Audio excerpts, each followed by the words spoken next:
Hey, it's Dr. Miller here from New York City, answering your questions about rhinoplasty. And today I want to talk about your rhinoplasty options, or phrased differently, what different ways exist in order to change the shape of your nose. Now, the most non-invasive way is using fillers, which was really not even an option until most recently, when reliable fillers that we could dissolve just in case things didn't look that good came into the market and were safe enough to do this. So if you have, let's say, a really big scoop that you want to straighten out so that you have a stronger bridge, if you have some depressions in certain areas of your nose that you want filled out, those are great. I've even used it to give tip definition on patients who want a little bit more tip definition or even a little bit of projection. And that also has an effect on rotation. I'm not talking about a pig nose here, but I'm talking about giving you a little bit more definition on the tip of your nose. So I've been quite impressed with doing fillers in the nose. I feel compelled to let you know that fillers in the nose do not come without their risks. There have been dozens of cases where inappropriately injected filler can cause a decrease in the amount of blood that goes to the skin, and you can actually get skin damage and even skin loss. So it doesn't come without its own complications, and you need to go to someone who knows not only how to make it look good, but God forbid, if there is a problem, how to fix it. And one quick question that you can ask before you have any kind of filler, but in particular to your nose, is just simply say to the provider, do you have a filler crash kit?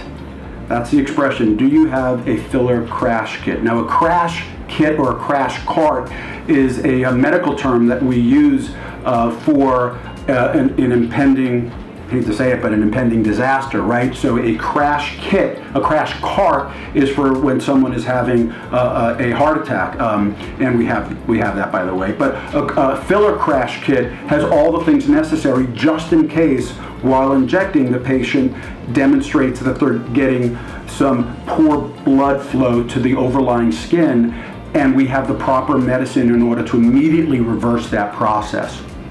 So those are injectables, but I wanted to make sure that I got the notion that it's not just always so simple to have it done. It does come with some complications. The next step up in terms of non-invasive is a micro-rhino. And a micro-rhino, and I actually coined the term because I found this instrument. It's a European instrument. It comes from Europe, and it was sort of a modified dental instrument that could have really narrow rasps. I mean, really like micro rasps that went back and forth really quickly. And I immediately recognized it as something that I could bring into my rhinoplasty practice. And so it requires just the smallest little incision. When in fact, all of my micro-rhinoplasties are done with patients awake. I have a good video. In fact, we'll link it below. I think that's the first time I've ever said link it below. My daughter has a great YouTube channel, by the way, and I hear her use these phrases all the time. But I think that's the first time I actually said a link will be below.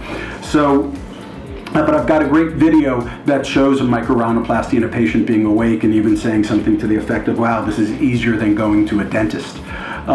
So it's a while awake, small little reciprocating rasp that goes up and treats small little bumps along the nose. Just small little bumps, like little outcroppings of bone that can occur maybe from a fracture or a prior rhinoplasty.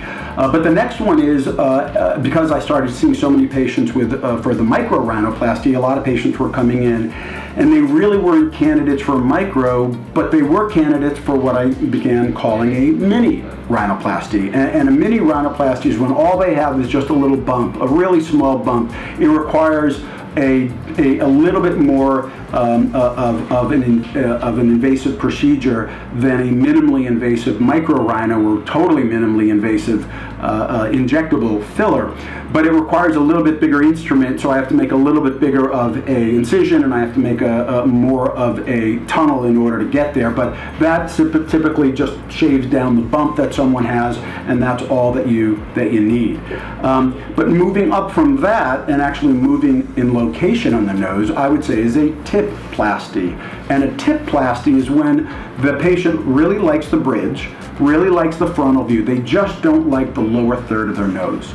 And often that can be addressed independently. Not in everybody, because sometimes, as you know, what's great about rhinoplasty that I love is that everything is integrated. So you can't make changes without taking into consideration how that's going to have an effect on other parts of the nose. But often a Tip-Plasty alone can change the shape of the tip while leaving everything else alone, and you don't have to expose the upper 2/3 of the nose. And then finally, you get a full rhinoplasty.